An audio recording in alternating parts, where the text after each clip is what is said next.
Mr. President, esteemed and honorable judges, prosecutors, lawyers, excellencies, ladies and gentlemen. It is an honor and a pleasure for me to present you this long-awaited joint project between Turkey, the European Union and the Council of Europe on supporting the individual application to the Constitutional Court of Turkey. Before other esteemed guests take the floor, I will briefly give you some information about its content. So first of all, the project's objective is to support and strengthen the individual application system to the Turkish Constitutional Court by empowering the judiciary in Turkey to directly apply the acquis, the rights and freedoms guaranteed under the system of the European Convention on Human Rights and the Constitution of the Republic of Turkey.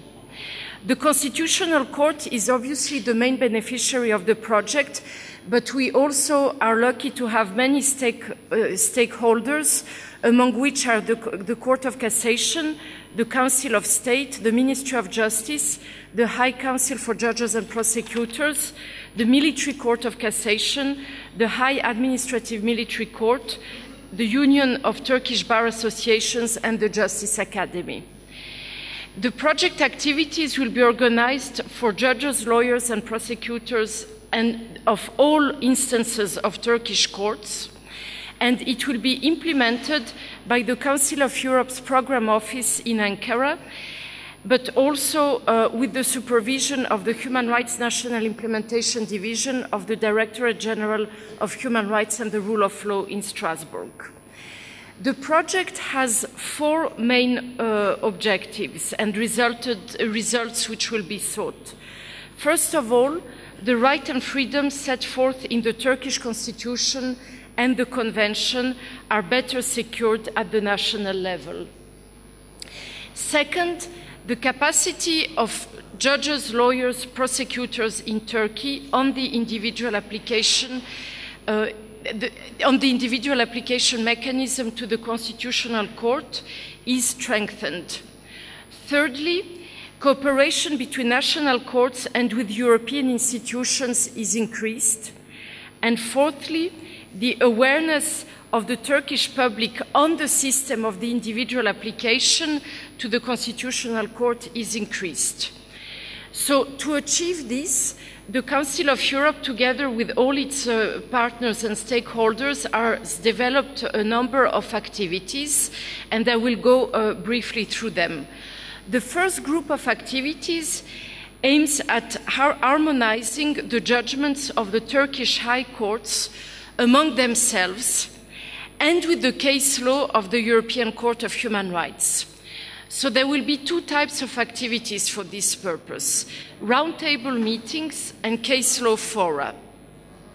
And what we will try to do with these activities is to bring together all the various actors of the judiciary in Turkey to discuss thematic areas and with a view to ensuring a coherent implementation of the case law of the Turkish Constitutional Court, but also of the European Court of Human Rights in Strasbourg. There will be 10 roundtable meetings. 5 of them will be devoted to the judges and rapporteurs of the Constitutional Court on thematic areas which will be requested by the court itself, and again with a view to ensuring a more effective functioning of the individual application system. So issues which will be tackled will be the workflow, the interpretation of specific aspects of fundamental rights and freedoms, procedures, etc.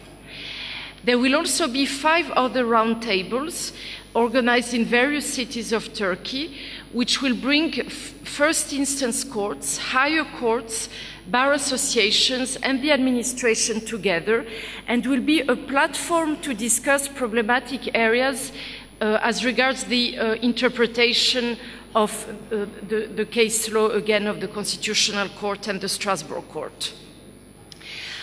I'm sure that many of you remember that we had a EU Council of Europe High Courts project, which was implemented between 2010 and 2013.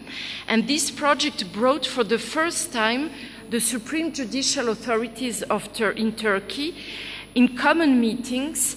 And this was really a useful platform to reach common understandings. And under this project, we are going to strengthen this inter-court, interjudicial dialogue. There will also be case law fora, which will be again organized with the aim to harmonizing the judgments of Turkey's high courts. And the first fora will target the administrative judiciary. It will take place in May, and then there will be one in each year of the project dealing with civil law and criminal law as well. The second group of activities concerns the capacity development component of the project, and it will include a series of training seminars, publications, and translations. And again, it will target the whole spectrum of the judiciary in Turkey. So first of all, a working group will develop training modules and materials in the first year of in the first part of this year. The working group will be composed of international and national experts and, of course, representatives of all the stakeholders of the project. After that, a group of 150 judges and prosecutors and 150 lawyers will be trained as future trainers so that they will be able to train their peers in what we call cascade seminars. They will be trained on substantive issues, but also on adult training methodologies, because of course it's a different technique to work with sitting judges, prosecutors, and lawyers. And all the training will be organized under the umbrella of the Council of Europe's European Programme for Human Rights Education for Legal Professionals, HELP, and we will use the HELP tools and methodology. After the group of trainers will be fully trained, the project will organize 100 cascade trainings for judges and prosecutors and 100 for lawyers. In total, 3,000 judges and prosecutors and 3,000 lawyers will be trained by these national trainers. And what is also important is that the training will be accompanied by a rich collection of materials, be it reference books, handbooks, selected judgments, and policy documents.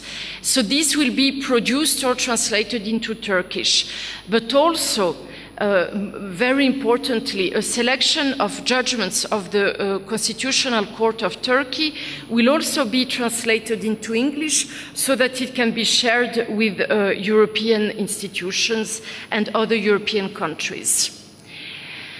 The third group of activities is also rather important because it relates to the study visits and placements in European countries and similar institutions as the Constitutional Court. So there will be a total of 9 study visits to European institutions or peer judicial institutions for 135 stakeholders. The study visits for the Constitutional Court will be decided the location depending again on the very specific needs of its judges and rapporteurs. 60 judges, prosecutors and lawyers from the stakeholders' institutions will be placed and have a chance to work in relevant European institutions and peer judicial institutions. And again, another 30 judges and prosecutors from the supreme judicial authorities will be placed in the European Court of Human Rights, the Council of Europe, or research centers. Participants will be selected according to their professional experience their future contribution to the institutions, because the people who will be placed will really be seen as the ambassadors then of European experience when they will be back in their institutions. And also there will be criteria by the hosting institutions, including the language skills. That will be really very important so that the people who are placed can directly communicate with the hosting institution. The last but not least group of activities aims at raising the awareness of the Turkish public about the individual application system and the project itself. The purpose of these activities is to ensure that the public is well informed about the individual application and ultimately to reduce the number of inadmissible applications, because the Constitutional Court should be able to function without being flooded by too many inadmissible applications. There will be 4 conferences in total, including this launching conference and the closing conference, and to which will be invited not only all the stakeholders, but also academics, representatives of institutions working in the human rights area, media, journalists, etc.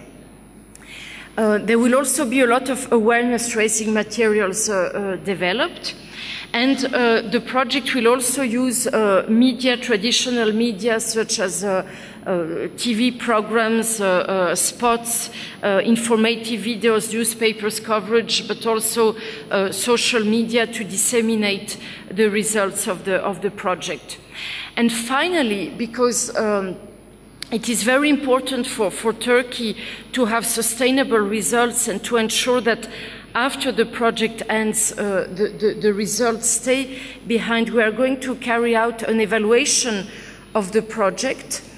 And again, a working group will be composed with international and national experts, who are going to carry out interviews of all the stakeholders during the duration of the project, with a view to assessing their opinions and formulating recommendations how to make sure that the individual system remains relevant and efficient.